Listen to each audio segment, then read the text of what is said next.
Mariners are better set up for the future than the Braves. Fair or foul? I love the Mariners and how they are set up to win for a long time to come.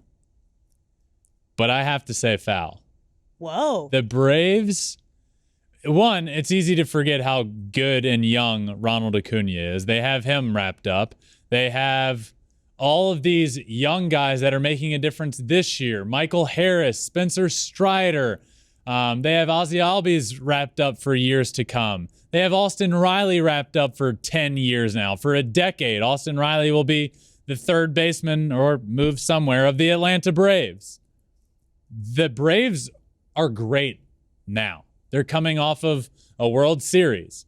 And then they build and they make a move to get a little younger and bring in Matt Olson and wrap him up for the future. What they have done with their contracts, I think, speaking of the Mariners, is kind of what the Mariners were thinking with Julio's contract is, okay, let's give him a long-term deal. Now, I really like what the Mariners did with Julio Rodriguez's contract in terms of this could be anywhere from 6 years to a lifetime deal.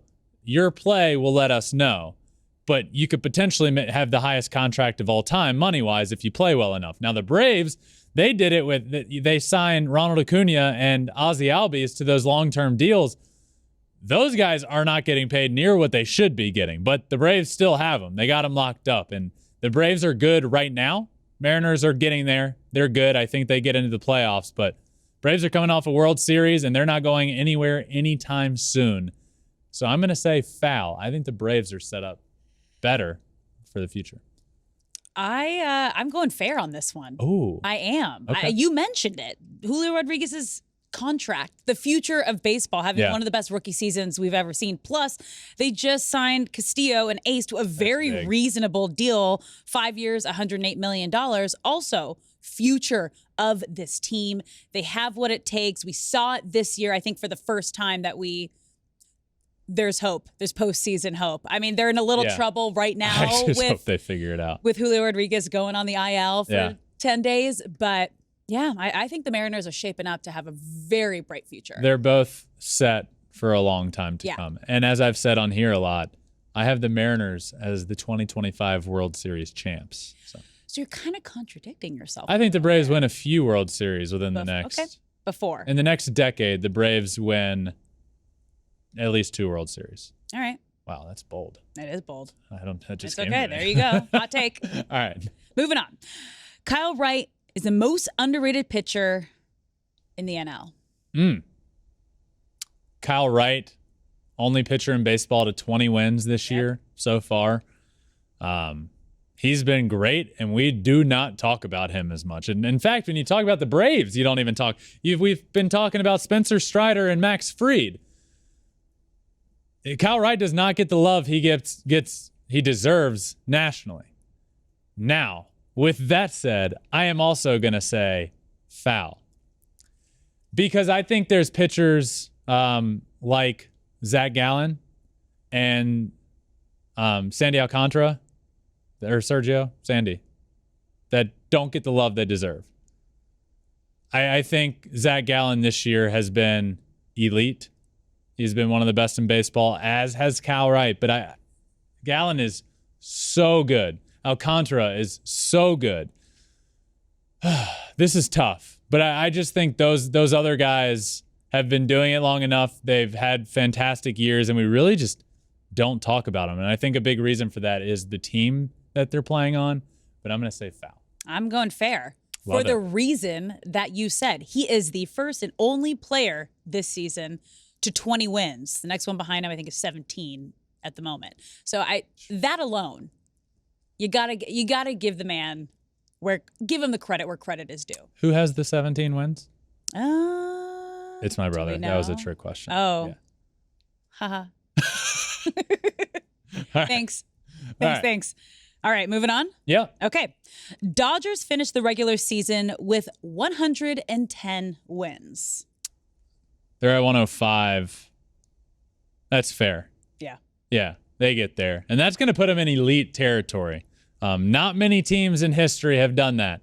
In fact, only 6 teams in the history of baseball have ever won 110 plus games. The Mariners and the Cubs. You know, when you talk most wins of all time, everyone mentions the Mariners. In 2001, they're 116 wins. But I don't know why many people don't also mention the team with 116 wins, the Chicago Cubs. And I remember it like it was yesterday because I watched the 116th win in 1906, and I didn't know if they were going to get there, but they did, and I was very happy to see that. But the Mariners and the Cubs, both with 116 wins. The Yankees third at 114. Cleveland Indians at the time they were called 111 wins in 1954. The Pirates 110 wins in 1909. And the New York Yankees 110 wins in 1927. I will say fair that they get to 101 or 110. I also would say fair that they get inside of that top five. So there's two teams at 110. I think they get to at least 111, which would be top five all time. Yeah. That's pretty cool. This was an easy fair for me, too. They just have to win 50% of their remaining games. Yeah, they're going to do that. Dodgers don't do much 50% winning. No, they do way more than that. Yeah. Okay. Mike Trout will hit over 40 home runs this season. He's currently at 37. 37.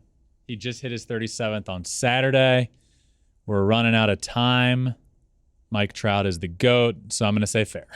Fair. If you don't bet against Mike Trout. If you give him a challenge, he's going to figure it out. Yeah. You know he wants 40. Might I remind everyone, he missed a good chunk of time, and he's knocking on the door of 40 home runs this year. So I will say fair. The starting center fielder for Team USA in the World Baseball Classic will get 40 home runs. I agree. He'll get 3 more in their last 9 games. Oh, yeah. Wow. That's 9? what it is. Yeah. All right, I'll stick with It's fair. Trout. He went on, what was it, 6?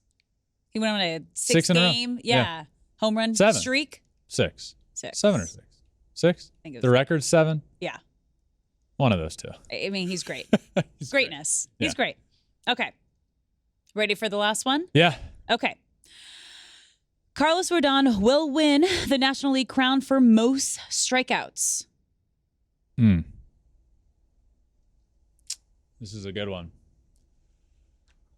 I wish I knew their remaining schedule so I knew he was starting against at the end.